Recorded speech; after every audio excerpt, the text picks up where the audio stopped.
When I first came across the organ, I was absolutely staggered by the sheer beauty of the sound. Of course, it's a very important instrument in its own right, historically. I mean, it's very old, 1769, 241 years since it was built, and so much of it original, the great, really just as Bryce Seed intended it to be.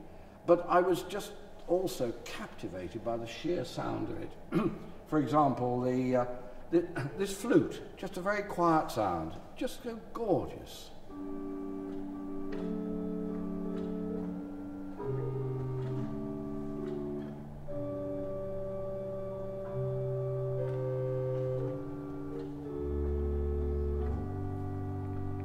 And then with a little higher flute with it as well.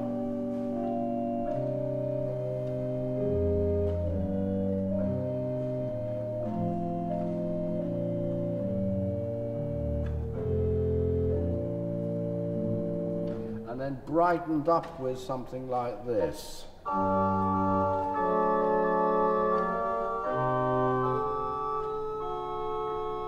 And then the main body of the sound of any instrument, any organ, the open diapason.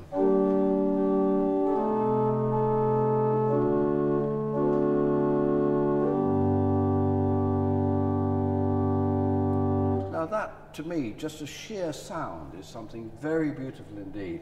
And it's, for me, one of the reasons why the instrument is so important, from its artistic point of view, as well as its so distinguished historical background.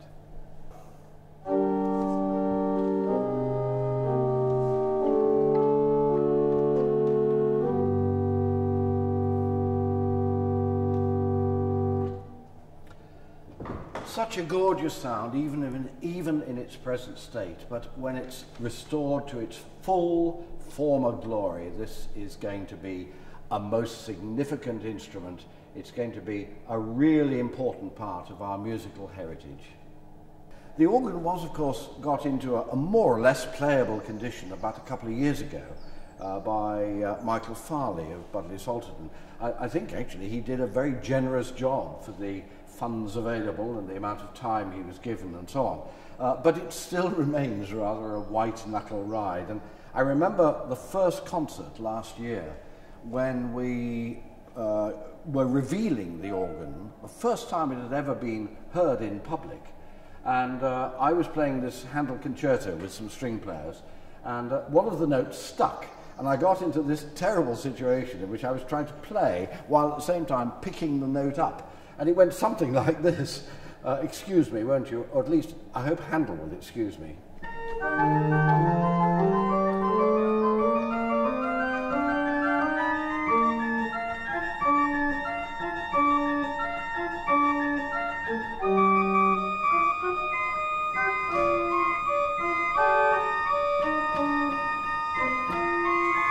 And finally, I picked the note up. It was a very frightening experience. And there was another occasion in the same concert. I was playing a concerto by John Stanley, who was a contemporary of Handel. And there's a wonderful run which goes all the way from there right down to that note. And it should sound like this.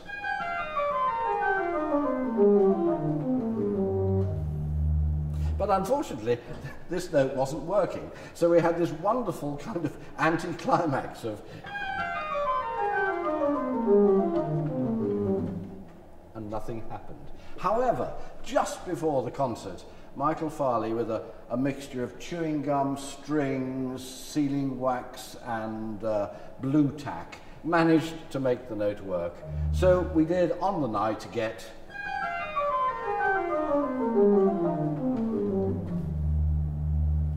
to my great relief.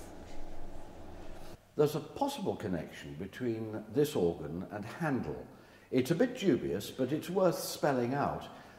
Sir William Courtenay was on the board of the Foundling Hospital, that charitable institution in London, which Handel supported so very warmly, and they were both on the board at the same time, which makes me think that possibly Sir William was thinking about an organ some time ahead of 1769 when it was actually built. and could well, over the coffee and the agendas and the biscuits, have said to Handel, if you were putting an organ together, what would you suggest? And the reason why I say this is that this instrument has some very marked similarities to a description Handel made for his friend Jennens of his ideal house organ, and that organ actually was built and still exists.